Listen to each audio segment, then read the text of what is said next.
Yesus bilang, kalau kamu tidak dibersihkan dengan air dan roh, kamu tidak dapat melihat kerajaan Allah. Yohanes pasal 3 ayat 1-8, saya baca dengan menggunakan Alkitab terjemahan edisi baru oleh Lembaga Alkitab Indonesia. Ada seorang Farisi yang bernama Nikodemus, seorang pemimpin Yahudi. Ia datang pada waktu malam kepada Yesus dan berkata, "Rabi, kami tahu bahwa engkau datang sebagai guru yang diutus Allah. Sebab tidak ada seorang pun yang dapat mengadakan tanda-tanda yang engkau adakan itu, jika Allah tidak menyertainya." Yesus menjawab, "Sesungguhnya aku berkata kepadamu, jika seseorang tidak dilahirkan kembali, ia tidak dapat melihat kerajaan Allah." Kata Nikodemus kepadanya, "Bagaimana mungkin seseorang dilahirkan kalau ia sudah tua? Dapatkah ia masuk kembali ke dalam rahim ibunya dan dilahirkan lagi?" Jawab Yesus, "Sesungguhnya aku berkata kepadamu, jika seseorang tidak dilahirkan dari air dan roh, ia tidak dapat masuk ke dalam kerajaan Allah. Apa yang dilahirkan secara jasmani bersifat jasmani, dan apa yang dilahirkan dari roh bersifat rohani. Janganlah heran karena aku berkata kepadamu, kamu harus dilahirkan kembali. Angin bertiup kemana ia mau, dan engkau mendengar bunyinya, tetapi engkau tidak tahu dari mana ia datang atau kemana ia pergi. Demikianlah halnya dengan tiap-tiap orang yang lahir dari roh." Haleluya, yang percaya firman Tuhan bilang amin. Saudara-saudara, ini percakapan dua rabi antara Nikodemus dan Tuhan Yesus. Rabi itu kalau dalam bahasa aslinya di zaman Yahudi itu guru besar. Rabi itu guru yang agung, yang sangat dihormati dalam masyarakat. Saya jelaskan singkat siapa Nikodemus menurut catatan Alkitab. Nikodemus itu ahli Taurat. Yang kedua, dia pemimpin Sanhedrin, semacam majelis agama, hanya 70 orang. Jadi kalau kita ibaratkan di Indonesia itu kayak pengurus PGI, kira-kira begitulah kalau di kalangan Kristen. Ketiga, dia orang kaya. Karena di Yohanes 19 dia pernah membawa 50 kati minyak narwastu. Satu kati itu sama dengan 600 gram. Sangat mahal. Dan orang yang biasanya membawa barang-barang semacam itu dianggap sebagai orang kaya. Jadi pertama, Nikodemus ini ahli Taurat. Yang kedua, dia pemimpin agama 70 orang, Sanhedrin. Yang ketiga, dia orang kaya. Jadi dia punya 3 status sosial yang sangat kuat. Dia datang kepada Yesus pada waktu malam. Nah, perhatikan. Pertanyaannya, kenapa malam? Kenapa bukan pagi, siang, atau sore? Ada 2 kemungkinan. Yang pertama, karena dia orang Farisi, seorang pemimpin Sanhedrin, dan orang kaya. Masa ketemu anak tukang kayu? Nikodemus ini ada kemungkinan gengsinya datang malam-malam. Kan kalau datang siang, apa kata dunia? Kan gengsi ini, malu kalau diketahui oleh teman-teman para pemimpin dan para rabi. Tapi alasan kedua kenapa datang malam, karena pagi sampai sore Yesus itu sibuknya luar biasa. Dia mengajar, dia melayani, membuat mujizat-mujizat, sehingga tidak mungkin ditemui di perjalanan kecuali tunggu dia istirahat malam. Dan Nikodemus memanfaatkan waktu itu untuk bertemu. Dan Yesus kenapa ketemu? Oh, Yesus perlu. Yesus terima dia. Pertama, Yesus tahu ini pemimpin agama. Yesus tahu ini majelis agama. Yesus tahu ini orang punya pengaruh besar. Karena tujuan Yesus ke dunia, semua orang mesti diselamatkan, semua orang mesti dipulihkan, semua orang mesti mengalami pencerahan. Problemnya apa salah orang Yahudi? Apa salah orang ahli Taurat? Apa salah Sanhedrin? Mereka hanya percaya 5 kitab perjanjian lama. Kejadian, Keluaran, Imamat, Bilangan, Ulangan. 5 kitab Taurat inilah yang dipegang Nikodemus dan kawan-kawan para rabi dan pemimpin agama.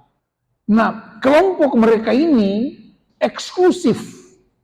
Artinya tidak mudah bergaul dengan orang karena mereka punya standar level.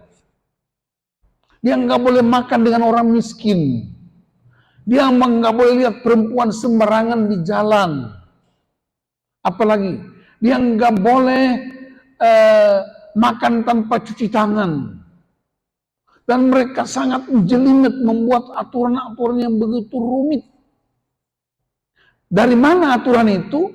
Mereka sadur dari Kejadian sampai dengan Ulangan. Diatur sedemikian rupa sehingga hal-hal yang begitu sederhana dibikin rumit. Dan siapa yang melanggar, hukumannya mati. Ada yang disebut kitab Talmud. Talmud itu adalah kitab suci orang Yahudi yang memuat peraturan-peraturan yang jelimet, yang kecil-kecil. Dan dalam kitab Talmud dikenal ada 7 jenis orang Farisi. Kalau diterjemahkan ke bahasa Indonesia, ada yang disebut Farisi tunggu dulu. Farisi tunggu dulu itu dia bikin peraturan-peraturan. Tapi dia sendiri nggak mau lakukan. Itu namanya Farisi tunggu dulu. Di gereja modern ada nggak? Ada. Bapak suruh anak-anak ke gereja. Suruh anak-anak pergi ke KKR. Tapi bapaknya sendiri tidak ke gereja. Itu namanya Farisi tunggu dulu. Bapak larang anak-anak nggak boleh merokok. Tapi bapaknya merokok. Itu Farisi tunggu dulu. Ibunya larang anak-anak nggak boleh nonton TV. Tapi mamanya nonton TV sampai acaranya selesai. Tidak bikin apa-apa, itu Farisi tunggu dulu.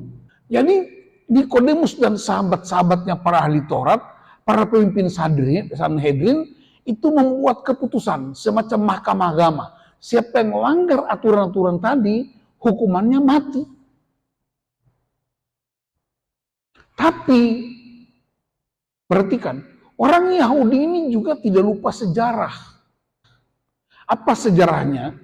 Mereka tahu waktu perjalanan keluar dari Mesir, di padang gurun banyak mujizat yang Tuhan lakukan.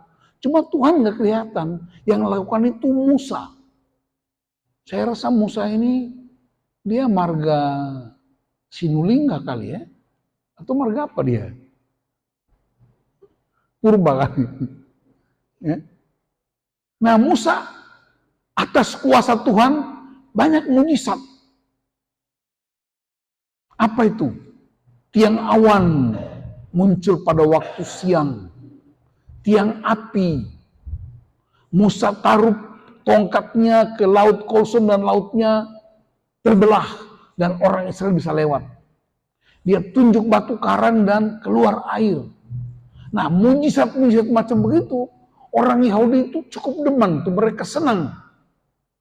Makanya Paulus mengingatkan orang di Korintus 1, dia bilang begini, orang Yahudi mencari tanda, perhatikan, tanda-tanda. Orang Yunani mencari hikmat, tetapi kami memberitakan Kristus yang tersalib.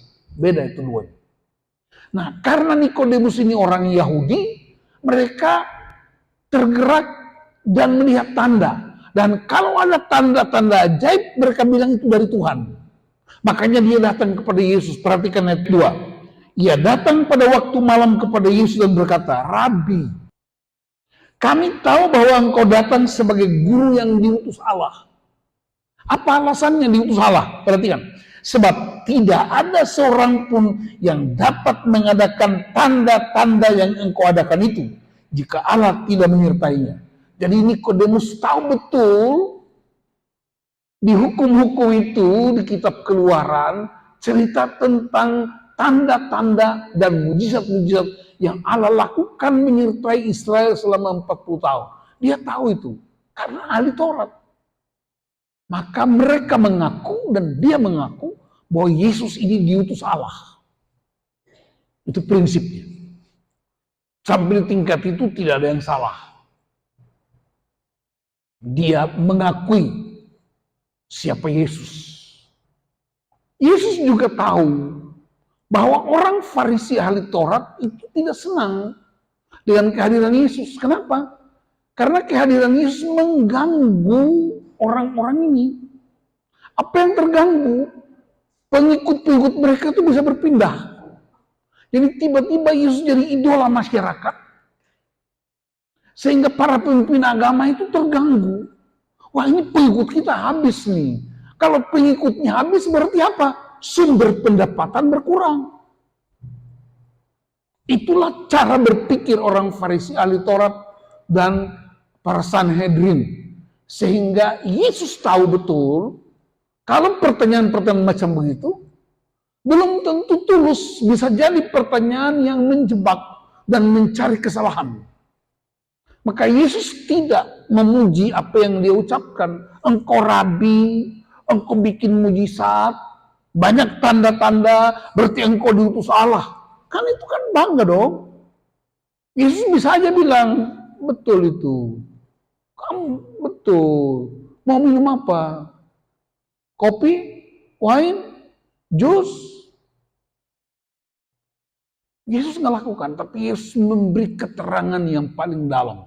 Perhatikan pernyataan Yesus pada ayat 3. Yesus menjawab, sesungguhnya aku berkata kepadamu, jika seseorang tidak dilahirkan kembali, ia tidak dapat melihat kerajaan Allah. Ini sepertinya nggak nyambung. Percakapannya nggak nyambung.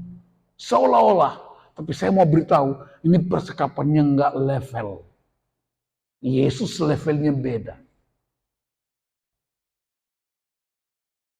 Seolah-olah Nikodemus mau bilang begini, aku pingin dong bikin mujizat-mujizat kayak begitu. Aku pingin dong tanda-tanda begitu. Itu tersirat di balik pertanyaan itu.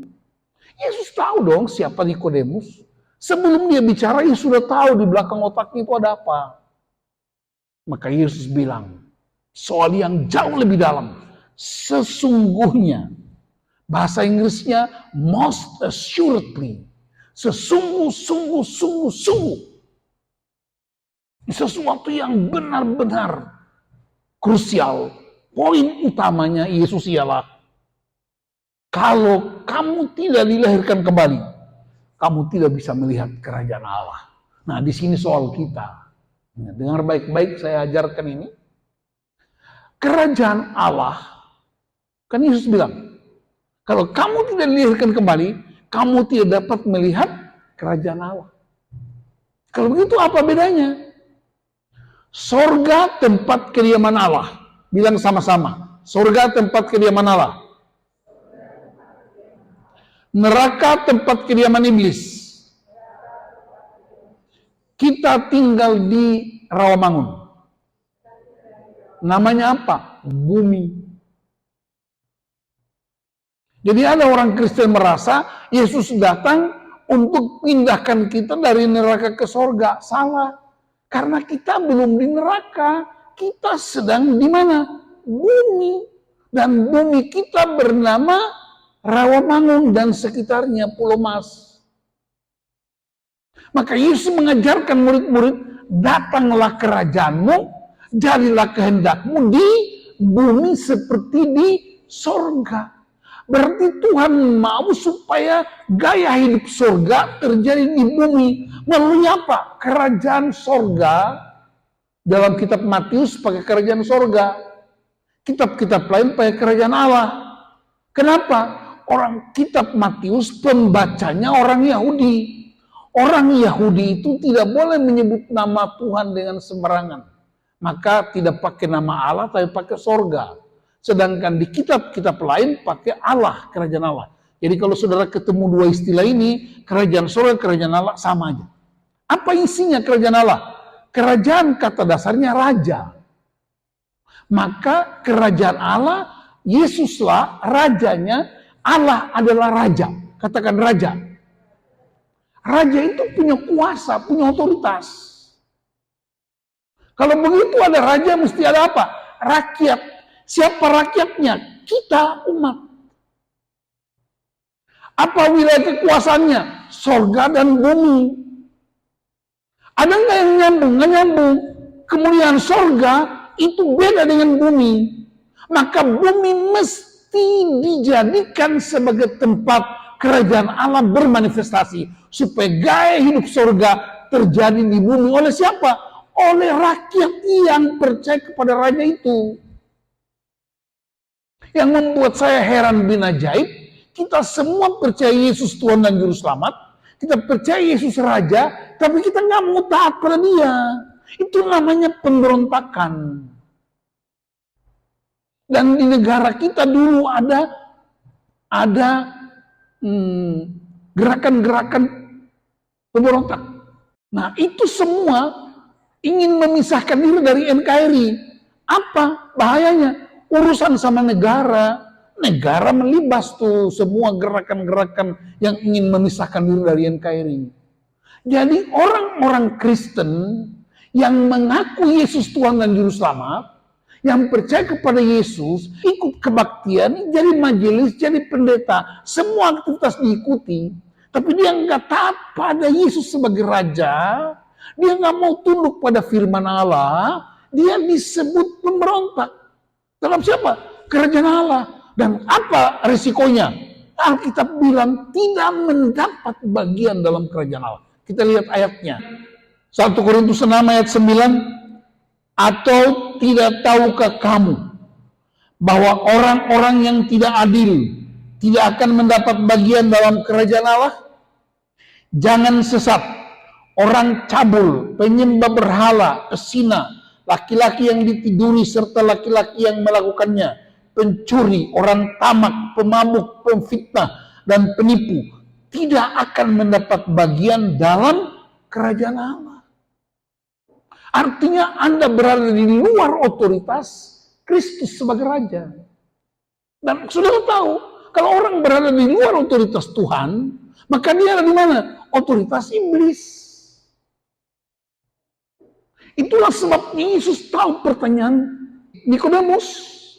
Karena orang Farisi ahli Taurat selalu punya agenda merumuskan sesuatu aturan untuk kepentingan mereka. Untuk kepentingan para pemimpin. Bukan untuk kemaslahatan umat, bukan untuk kebaikan umat, tapi untuk mendapatkan keuntungan. Apa keuntungannya? Dihormati di pasar-pasar, dianggap rabi, dianggap orang yang sangat suci, kudus, dan punya banyak pengikut. Bahkan mendapatkan uang, mendapatkan hewan ternak. Itulah alasannya, sehingga Yesus mengubah cara pandangnya. Yesus tidak tertarik dengan pujian Nikodemus. Kau rabi, kau diutus Allah, hanya mujizat-mujizat yang kau lakukan, tidak ada orang lain. Yesus bilang, problem kita bukan di situ. Problemnya ialah kamu harus dilahirkan kembali. Nikodemus jawab, ketahuan Nikodemus nggak ngerti. Lihat ahli Taurat nih, rabi ini nggak ngerti. Bagaimana mungkin seorang yang udah tua seperti aku masih masuk kembali ke dalam rahim ibunya? Karena Nikodemus berpikir tentang lahir kembali keluar dari kandungan ibu. Dan itu tidak mungkin. Mana ada orang usia semacam ini lahir ulang dari kandungan mama? Nggak ada. Nah ternyata dia itu sampai kepada kesimpulan harus lahir kembali dari air dan roh. Perhatikan ayat 5. Jawab Yesus, sesungguhnya aku berkata kepadamu, jika seseorang tidak dilahirkan dari air dan roh, ia tidak dapat masuk ke dalam kerajaan Allah. Air itu huruf kecil, roh itu kata huruf besar. Berarti air, sumber air, kehidupan air tiap hari. Roh itu Allah, roh Allah. Jadi Yesus bilang, untuk melihat kerajaan Allah, karena kerajaan Allah diikuti dengan tanda-tanda bukan makan dan minuman, kerajaan Allah tidak terdiri dari makanan dan minuman, tapi kerajaan Allah terdiri dari damai sejahtera, sukacita, kebenaran oleh Roh Kudus dalam kitab Roma. Jadi kebenaran, damai sejahtera, roh itu ciri kerajaan Allah. Ciri kerajaan Allah tidak physically. Ciri kerajaan Allah bukan rapat-rapat, bukan gedung, bukan peraturan. Tapi ciri kerajaan Allah itu kebenaran Allah. Damai sejahtera dan sukacita. Oleh siapa? Roh Kudus. Roh Kudus itu roh siapa? Roh Allah. Allah yang mana? Allah yang menciptakan dunia dan segala isinya. Dan ketika manusia diciptakan dalam Kejadian 2 ayat 7, Allah mengembuskan nafas hidupnya, rohnya, ruahnya, sehingga manusia itu tidak hanya hidup, tetapi menjadi makhluk yang hidup dengan tujuannya menyembah Allah. Yesus sedang mengajarkan Nikodemus ini, hidup kita menyembah Allah, bukan memaksa orang, meminta orang, mengajari orang untuk menyembah kamu. Kamu bukan Allah. Kamu manusia berdosa seperti mereka. Tapi kamu jangan bikin diri seperti Allah yang harus disembah, harus dipuji. Orang Batak bilang si Panggaron, orang Ambon bilang makam puji. Apa bahasa karo? Tua-tuakan. Jadi kan gaya kita kan begitu. Kalau dia sedikit kaya, gayanya nggak mau tegur orang yang berkekurangan. Kalau udah punya jabatan-jabatan besar, jangan diganggu. Hebat sekali. Dan merasa harus dihormati di jalan-jalan. Nah itu Yesus bilang, kamu itu, kita itu adalah diciptakan untuk menyembah Allah. Roh yang Allah berikan itu menyembah Dia. Makanya ingat, waktu Yesus ketemu perempuan Samaria di pinggir sumur Yakub di Yohanes 4. Perempuan itu bilang apa? Kami punya leluhur Yakub, kami menyembah dia di gunung ini.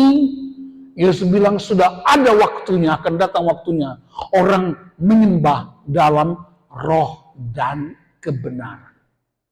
Berarti apa? Yang dimaksud dilahirkan kembali itu ialah kamu mesti berbalik sepenuhnya, kembali dari jalan yang tidak benar itu, kembali dari cara berpikirmu yang menguntungkan diri sendiri, kembali dari cara hidupmu yang ingin disembah, ingin dipuji, ingin untuk bergaya, itu harus balik kembali menyembah Allah dalam apa? Roh. Roh itu, saudara tahu dalam Alkitab dia bilang apa? Pedang roh ialah firman Allah. Jadi orang lahir baru itu bukan tiba-tiba, oh haleluya, tapi orang yang lahir baru ialah hidupnya dikendalikan oleh firman Allah. Kita lihat ayatnya. Kejadian 1 ayat 2. Bumi belum berbentuk dan kosong. Gelap gulita meliputi samudera semesta. Dan roh Allah melayang-layang di atas permukaan air. Berfirmanlah Allah, jadilah terang, maka terang pun jadi. Berarti apa? Roh Allah melayang-layang. Roh Allah itu sedang menyelidiki bumi yang belum berbentuk dan kosong.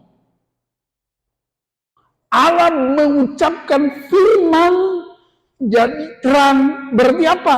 Ada perjumpaan antara roh Allah dan firman Allah. Roh Allah dan firman Allah bertemu, terjadi ledakan. Apa ledakannya? Terang. Maka orang yang lahir baru menurut Yesus di Yohanes 3 ialah hidupnya dikendalikan oleh firman Allah dan roh Allah. Roh Allah itu punya pedang bernama firman Allah. Jadi orang rohani itu tidak ditentukan oleh berapa besar Alkitab yang dia bawa ke gereja. Tidak ditentukan berapa ibadah yang dia ikuti. Apalagi kita di GBKP ini kebaktiannya, 1 minggu 7 kali ibadah. Hari Minggu ibadah 3 kali. Hari Senin ngapuli. Hari Selasa KKR. Hari Rabu PA Muria. Hari Kamis PA Mamre. Hari Jumat persiapan katekisasi. Tiada hari tanpa ibadah. Dan saya mau beritahu, segala jenis ibadah itu baik gak? Baik. Tapi itu bukan ukuran kerohanian. Sekali lagi semuanya baik. Tapi itu bukan ukuran bahwa seseorang rohani. Sebab orang rajin ibadah, tapi tetap langgar rambu lalu lintas. Apanya yang rohani? Orang rajin beribadah, tapi tetap istri, maki suami. Apanya yang rohani? Orang rohani itu punya 4 ciri. Dengar baik-baik. Ciri yang pertama, dia percaya dan mengaku Yesus Raja atas hidupnya 24 jam 1 hari. Bilang amin. Yesus ada di mobil kita? Ada. Rohnya ada di situ. Dia ada di kamar tidur kita? Ada. Di tempat kos kita? Ada. Di kamar mandi kita? Ada. Dia ada di mana-mana. Maka Yesus menggunakan kata angin kemana dia bertiup, kamu tidak tahu. Dia gambarkan roh itu seperti angin yang bisa menembus wilayah apapun. Tidak ada kekuatan yang bisa menghalangi angin itu bisa tembus. Itu namanya orang rohani, spiritual awareness, sadar Tuhan ada dalam hidupku 24 jam 1 hari. Sekalipun istriku tidak di situ, suamiku tidak di situ, ayahku tidak di situ, ibuku tidak di situ, pendetaku tidak di situ, tapi aku tahu ada Tuhan di situ. Maka hormatilah Tuhan yang ada dalam hidupmu. Itu yang disebut orang sadar rohani. Yang pertama. Yang kedua, ciri orang rohani, dia punya tujuan hidup. Tujuan hidupnya bukan sukses. Karena di Alkitab dari perjanjian lama kejadian 1 sampai Wahyu terakhir 22, tidak ada satupun kata sukses. Jadi hindari diksi yang satu ini. Yang ada di Alkitab itu berhasil dan benar. Berarti tujuan hidup kita bukan sukses. Tujuan hidup kita bukan supaya kita berhasil. Tujuan hidup kita ialah Kristus. Dari mana kita tahu itu tujuan hidup kita Kristus? Kejadian 1 ayat 26 sampai 27. Allah menciptakan manusia laki-laki perempuan segambar dan serupa dengan Allah. Jadi Yesus datang ke dunia, saudara-saudara, dia tidak membuat kita pilih dari neraka ke surga, bukan. Dia mau bawa kita kembali kepada gambar dan rupa Allah. Apa itu? Kristus adalah gambar dan rupa Allah. Karakter Kristus. Itu sebabnya Paulus dan murid-murid dan para rasul melatih orang di Kolose, orang di Roma, orang di Galatia, orang di Efesus, orang di Filipi. Dilatih supaya semua orang dilatih bertumbuh ke arah keserupaan dengan Kristus. Mari kita buka ayatnya. Kolose 1 ayat 28. Mulai dari ayat 27. Kepada mereka Allah mau memberitahukan betapa kaya dan mulianya rahasia itu di antara bangsa-bangsa lain. Yaitu Kristus ada di tengah-tengah kamu. Kristus yang adalah pengharapan akan kemuliaan. Ayat 28. Dialah yang kami beritakan. Bila mana tiap-tiap orang kami nasihati. Dan tiap-tiap orang kami ajari dalam segala hikmat. Untuk memimpin tiap-tiap orang kepada kesempurnaan dalam Kristus. Jadi tiap-tiap orang, katakan tiap-tiap orang. Jadi setiap orang pribadi itu dilatih untuk bertumbuh ke arah Kristus. Berarti tujuan hidup kita Kristus. Maka Paulus bilang di orang Filipi, bagiku hidup adalah Kristus, mati adalah keuntungan. Jadi orang lahir baru itu bukan tiba-tiba jalannya beda, nggak mau tegur-tegur orang, merasa paling rohani dari orang lain, pergi kemana-mana bawa Alkitab, pakai dasi, pakai jas, bukan. Rajin ke gereja, kalau orang nggak ke gereja, dia mulai omongin, marahin, bukan. Orang rohani yang pertama tadi apa? Sadar Tuhan ada dalam hidupku 24 jam satu hari. Maka dia tidak mungkin dengan sadar membuat kejahatan. Karena dia hormati Tuhan itu. Yang mana? Yang mati dan bangkit buat dirinya. Yang kedua, dia punya tujuan hidup. Apa tujuan hidup kita? Kristus. Tidak ada yang lain. Yang ketiga, orang rohani ditentukan oleh tindakan yang namanya out of the box. Saya kasih contoh praktis. Out of the box.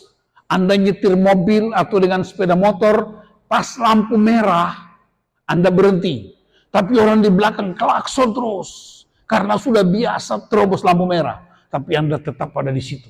Sampai lampu hijau baru Anda jalan. Dan orang maki, orang klakson, itu Anda tetap setia dengan kebenaran. Itu namanya out of the box. Melakukan sesuatu yang tidak biasa dilakukan orang lain. Kebenaran-kebenaran mesti dipegang teguh. Tidak ada cara lain. Yang keempat, orang rohani itu ditentukan oleh final destiny. Apa final destiny? Tujuan akhir. Mau jadi apa? Anda mau diingat sebagai apa kalau sudah mati? Kita semua akan mati. Tidak ada yang tidak akan mati. Semua akan mati. Kecuali Yesus datang hari ini. Karena dia datang, ada yang masih hidup. Nah, terangkat sama-sama tuh. Apa final destiny-nya? Anda mesti tentukan. Kalau saya nanti mati, saya dikenang sebagai apa? Sebagai pecundang? Atau sebagai orang yang membanggakan? Saya mati dianggap sebagai seorang bapak, seorang ibu, seorang pembebas, atau seorang yang suka membuat keonaran. Anda yang tentukan. Maka selama hidup kita tentukan. Saya punya the final destiny. Ketika saya dipanggil Tuhan, anak-anak saya, dan semua orang yang pernah mendengar dan saya layani, di berbagai tempat di penjuru dunia ini, mereka akan bilang, dia Bapakku. He is my father. Mereka nggak bisa datang karena biaya mahal. Tempatnya berjauhan. Tapi waktu mereka dengar pendeta Nusliur dipanggil Tuhan, mereka bilang, dia itu Bapakku. Itu tujuan hidup akhir. Apa artinya? Supaya melalui final destiny, dalam pelayanan saya, dalam pekerjaan saya, kemanapun saya pergi, saya mau jadi bapak buat mereka. Bapak yang menasihati, menegur, memberi firman, menepuk pundaknya, memberi pengharapan, tapi juga menegur kesalahan. Karena bapak itu bukan hanya mengasihi, tapi juga mengasihi dengan cara menegur kesalahan, supaya mereka tidak jatuh dalam kejahatan.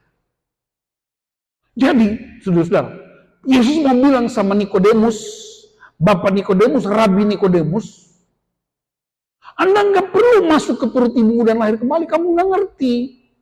Tapi kamu mesti disucikan dengan air. Kamu kotor tuh.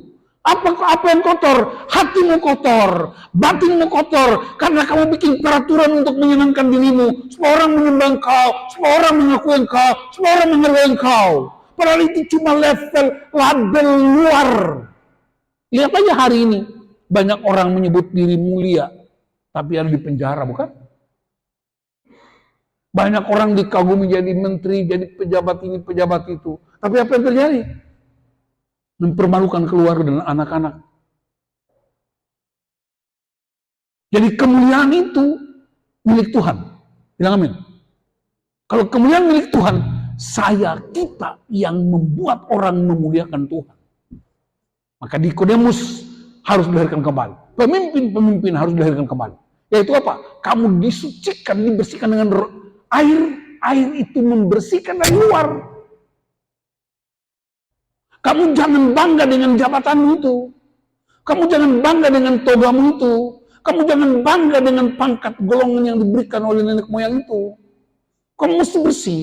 Tapi juga roh dari dalam. Rohnya nggak kelihatan. Tapi firman itu berkuasa mengubah dari dalam. Berarti seseorang yang hidup baru itu ditentukan bukan jabatannya. Bukan oleh jasnya. Bukan oleh toganya. Bukan oleh clerical colornya. Tapi ditentukan oleh gaya hidup. Menyembah Tuhan. Tapi juga mengasihi sesama. Tanpa tedeng-aling-aling. Apakah kita bisa sempurna? Tidak ada orang sempurna di muka bumi. Hanya Yesus yang sempurna. Tapi kita harus lakukan dengan benar. Dan Tuhan yang akan sempurnakan. Kalau ini yang kita praktekkan.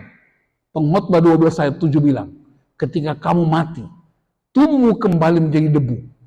Rohmu kembali kepada yang memberikan.